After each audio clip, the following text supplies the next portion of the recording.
Everybody, I'm Pandy and I'm playing World of Tanks. I'm doing a video on the Tiger II, or the Tiger B, or the King Tiger, or the Royal Tiger, or the Kong Tiger, or what I like to call the big motherfucking Tiger Tank. This is one of the few German armored fighting vehicles that I've actually gone and seen, and it's one big motherfucker. I mean, the hull of the tank is even taller than I am, and I'm like about 6 foot, so I'm 6 foot, but it is big. You can't just understand how big this motherfucker is, and I can see why I got called like the King Tiger or all the other nicknames that I was given. It is just simply an amazing tank. Just a little bit about the Tiger tank first. The German heavy tank development began as early as 1937, and it kept on going into the deployment of the Tiger tank. Henschel won the contract to develop the next Tiger tank due to its success with the very first Tiger tank, the Tiger I. They used a very conventional hull design with sloped armor a lot like its Panther tank. One of the major changes to the German tank design is instead of using interweaved wheels, they went ahead and used an overlapped wheel to pretty much simplify maintenance. There was 2 turret designs used for the production vehicles. The initial design is very misleading, labeling the very first turret as the Porsche turret. In fact, it was coupe design for both turrets, and I don't understand where the Porsche design came from, but it was designed from the same company. The pre-quote-unquote production design was a very rounded front and very steeply sloped sides. It ended up being very difficult to manufacture, and especially with the bulge of the turret where the commander would sit, it was very difficult to pretty much have that added into the design. Only 50 were mounted like this onto the hull and was used in action. In World of Tanks, this is the very first stock turret that you can possibly get. The most common production turret, the one that was very well known for the Tiger II, was a more simple and more thicker flat-headed face, less likely to have like a trap shot happen. That's where a tank shell will hit the very front of the turret and it will like deflect down into the tank itself. And it was a lot more, it was a very popular type of design, and this is what will remind you of what a King Tiger really is. The Tiger II was mounted with an 88mm main gun along with a turret telescope sight. Combat records show that the gun was very accurate, scoring an 80% hit ratio at 1 kilometer, 60% at 1.5 kilometers, and 40% at 2 kilometers. The turret was traversed by hydraulic motors, which was driven by the main engine by a secondary drive shaft. There was 2 speed settings, low and high. The low setting took about 60 seconds, and also the high setting took about 19 seconds for the turret to rotate all the way around 360 degrees on idle. It actually had a 10-second rotation rate at 360 if the engine ran at maximum RPM on the high setting. Pretty fast considering that a lot of tanks back then primarily were hand cranked,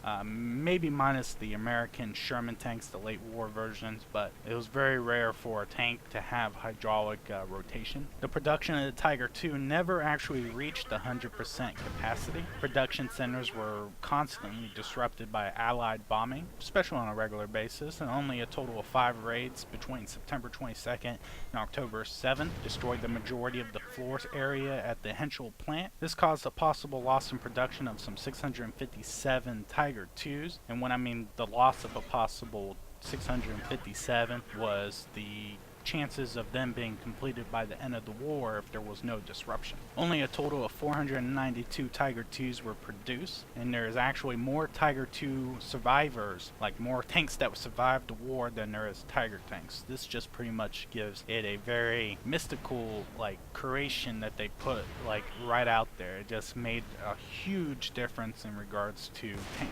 design also. To give you an idea, in 1946 there was a rumor going through the Soviet army that only an atomic bomb would actually be able to completely destroy these Tiger IIs. When it comes to reliability and mobility, there's 2 reasons why the Tiger II was, unreliable. At first, there was reports of leaking seals and gaskets and overused drivetrains originally for lighter tanks like the Panther. Reliability was improved over the course of the years with the introduction of modified seals and gaskets in the drivetrain. And also driver training was pretty much better, and also maintenance practices came into effect to prevent unneeded breakdowns. First combat service for the Tiger II saw action with 1st Company of the Heavy Tank Battalion 503 during the Battle of Normandy. One was lost due to enemy fire, and the other one was lost due to falling into a bomb crater, which was later destroyed by its crew. Heavy Tank Battalion 501 on August 22nd, 1944 attacked a Soviet bridgehead in Ukraine and eastern Poland. I can't pronounce the name of the battle, but I'll write it down in the video just in the bottom. During the battle, 3 Tiger IIs were ambushed and destroyed by T-34-85.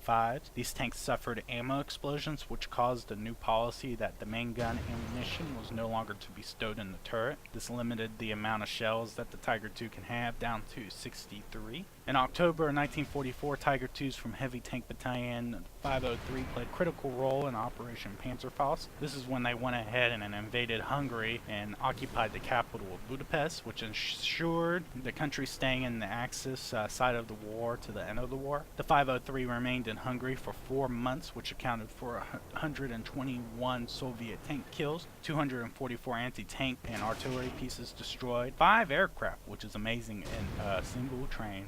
They all did this with only the loss of 25 Tiger IIs, 10 of them knocked out by the Soviets, 2 sent back to Germany for overhaul, and 13 blown up by their crews for unknown reasons or other reasons, or primarily just to prevent them from falling into enemy hands. The Tiger II also made appearances during the Ardennes offensive, or the Battle of the Bulge for the Americans, the Wusta-Odor battle, I don't know how to say that, the East Prussian offensives, the Lake Bantan offensive, and also the Battle of Seelow Heights, finally the Battle of Berlin. The last recorded combat action of the Tiger IIs by the hands of Karl Korner. He encountered 2 IS-2 heavy tanks at about 200 meters, destroyed one, and the other one was abandoned when it drove into an anti-tank ditch.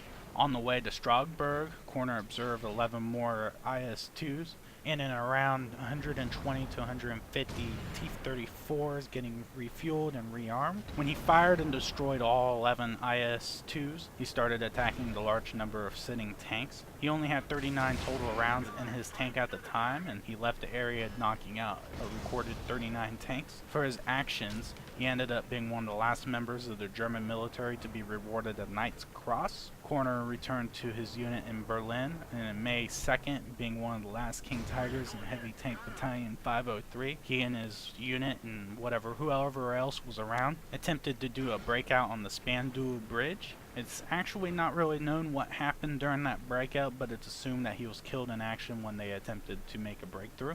In World of Tanks, the Tiger II is one badass motherfucker. I love the thick armor on this tank, and honestly, I think it's actually a little bit better than the IS-3. Actually, I take that back. It's kinda depends on how you use the tank. When played correctly, and what I mean by played correctly, if you aim the tank about 10 to 20 degrees off center with the enemy, it gives you kind of a little more armor protection for incoming shells. Everything in the long haul just really depends on the angle that the shell is fired at you and how it deflects or how it calculates when it hits you. In all respects, I believe that the IS-3 does better at range when you fire at it because it's overall sloped armor and also its dome-like turret, and it just gives you more of a chance to deflect off of that tank. But the Tiger II, with its thicker armor, can manage, and I actually think it does better when you're up and close and personal because of its thicker armor. As you have a better chance of aiming at the IS-3's weak spots when you're up close, and with the Tiger II, there's a lot less weak spots in the front that you can really handle, minus the little glacial plate at the bottom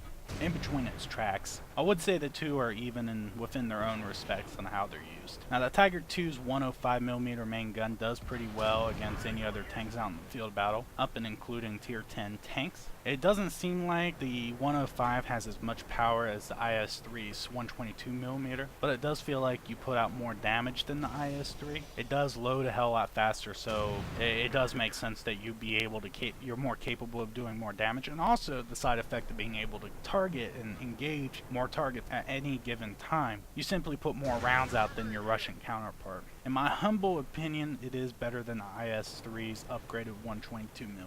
The one thing I do like about the IS-3 is its overall mobility. Even though it might not be as quick or as fast as the IS-3, it does pick up and go within its own respects. It is capable of turning in a single position without having to move forward just to turn. This is especially good when you're just sitting in cover and avoiding the satellite guided artillery rounds. The Tiger II is more than able to turn its front when being ambushed in the flanks by medium tanks, and it's actually pretty good at escaping if you have to. If I had to compare the mobility between the two, the IS-3 is good for speed and picking up and go. The Tiger II is more about positioning and adapting to the ever-changing battlefield.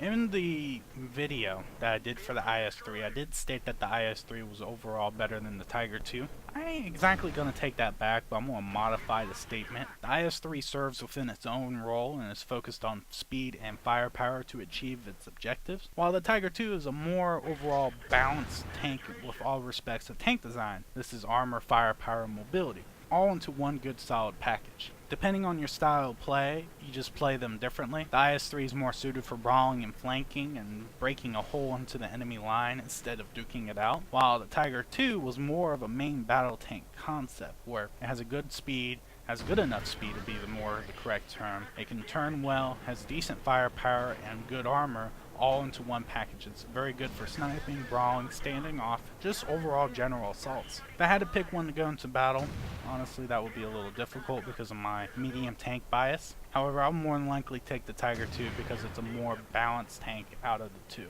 Now, because this is a Wednesday video, and because of popular demand, quite a few folks wanted me to do more World of Tank videos than Red Orchestra 2, so you guys are going to get your wish. Normally for World of Tanks videos, I give away gold, but it's not really available to me. So I'm going to be giving away a copy of Mountain Blade Warband. To win said game, you must subscribe to my channel and post a comment down below, maybe about the question of the video, which is, which heavy tank would you prefer, the King Tiger or the IS-3? I'll go ahead and include the T-32 because it is a tier 8, but I can't really put an opinion or add an opinion to include it because I haven't played it yet, so I don't know what to say about it. All I know is its stats, and that's all I know. I haven't really played it all that much, and I don't happen to get to see it enough.